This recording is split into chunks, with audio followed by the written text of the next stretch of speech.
చరిత్రలో ఎన్నడూ లేని విధంగా సంక్షేమం అందిస్తున్నాం, సంపద సృష్టించి పేదలకు ఇచ్చే ప్రభుత్వం మాది ముఖ్యమంత్రి చంద్రబాబు నాయుడు. నేను కూడా చాలా బిజీగా ఉన్నా, పార్టీ అధ్యక్షుడిగా సీఎంగా ఉంటున్నాను. అయినా కూడా నా వంతు కర్తవ్యంగా నేను కూడా ఒక మార్గదర్శిగా ఉండాలని 250 కుటుంబాలను నేను కూడా దత్తత తీసుకుని నేను కూడా వ్యక్తిగతంగా మానిటర్ చేస్తున్నానని చెప్పి కూడా నేను మీకు తెలియజేస్తున్నా.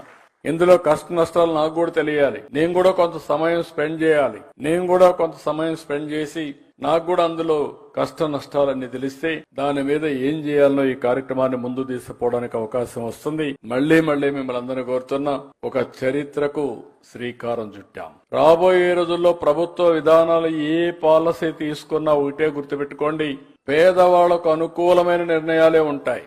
అదే సమయంలో సంపద సృష్టించాలి. సంపద సృష్టించాలంటే ఆదాయం పెరగాలి.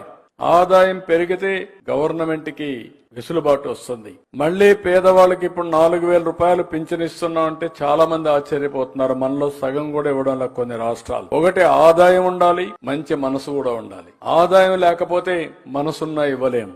ఒకవేళ గాని మనసుండి ఇవ్వాలనుకుంటే ఆదాయం లేకపోతే పర్మిట్ చేయదు. ఈ రెండు కూడా సమాంతరంగా ముందుకు తీసుకుపోవాల్సిన అవసరం ఉంది. ఈ రెండు తీసుకుపోతూనే దాన్ని జయప్రదం చేయాలంటే స్వచ్ఛందంగా ప్రతి ఒక్కరూ ముందుకు రావాల్సిన అవసరం ఉంది.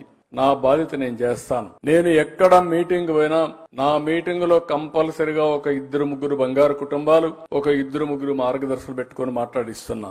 ఎందుకు మాట్లాడిస్తున్నానంటే మీలో ఒక చైతన్యం తేవడానికి, ఇంకొక పక్క మీకు ఒక స్ఫూర్తినివ్వడానికి, ఇంకొక పక్క ఒక మంచిని గుర్తిస్తున్నారు అని అనుకుంటే 10 మంది మంచి చేయడానికి ముందుకు వస్తారనే ఉద్దేశంతోనే ఇవన్నీ చేస్తున్నాం. దయచేసి మార్గదర్శకులు అందరినీ కోరుతున్నా, ఇది ఇంపాసిబుల్ జాబ్ కాదు. ఇది ఏమాత్రం మీకు మనసున్నా ఇది ఆచరణ సాధ్యమేనని చెప్పి మీకు తెలియజేసుకుంటూ రాష్ట్రంలో ఉండే పేదవాళ్ళందరికీ విజ్ఞప్తి చేస్తున్నా, ఈ పేదరికం అనేది శాపం కాదు. కొన్ని కారణాల వల్ల మనం అక్కడ ఉన్నాం. కొంచెం మనలో కూడా మార్పుగానే వస్తే, ఆలోచన విధానంలో కొంచెం డిఫరెంట్ గా ఆలోచిస్తే దీన్ని అధిగమించడం కష్టం కాదని చెప్పి నేను మీకు తెలియజేసుకుంటూ నా వంతు ప్రయత్నం నేను చేస్తానే ఉంటా, నిరంతరం చేస్తా. పేదరికం లేని సమాజం అని కొంతమంది అనుకుంటున్నారు. పేదరికానికి నిర్వచనం ఏంటని? నిర్వచనం లేదు. ఎవరైతే అట్టడుగునున్నారో వారికి అనునిత్యం అండగా ఉండడం, అదే పేదరిక నిర్మూలన అని చెప్పి మరొక్కసారి మీ అందరికీ తెలియజేస్తున్నా. వాళ్ళ జీవన ప్రమాణాలు పెంచాలి. ఆ జీవన ప్రమాణాలు పెంచడానికి అందరం కలిసి పనిచేయాలి.